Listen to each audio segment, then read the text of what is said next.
কলকাতার রাজপথ কচিকাঁচা থেকে প্রবীণ সবার গন্তব্যই যেন এক দেবী দর্শন।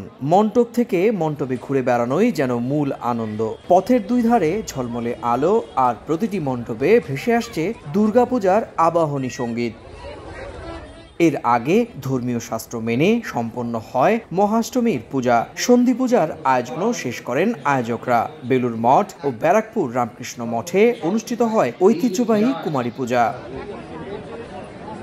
হিন্দু শাস্ত্রীয় মতে দুর্গাপূজার মহাষ্টমী দিনটি অত্যন্ত গুরুত্বপূর্ণ, তাই ভক্তরা মন খুলে দেবী দুর্গার কাছে প্রার্থনা করেন। মায়ের কাছে তো চাওয়ার কিছু নেই, মা যা দেবেন সেটাই আমরা দুহাত ভরে গ্রহণ করি।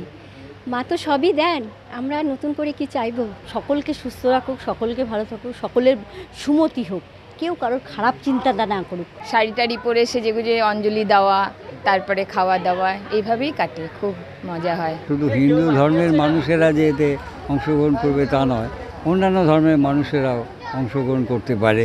এদিন দক্ষিণ কলকাতার এক মণ্ডপে স্ত্রীকে নিয়ে পূজা দেখতে এসেছিলেন ভারতীয় ক্রিকেট দলের প্রাক্তন অধিনায়ক সৌরভ গাঙ্গুলী। সুব্রত আচার্য, সময় সংবাদ, কলকাতা।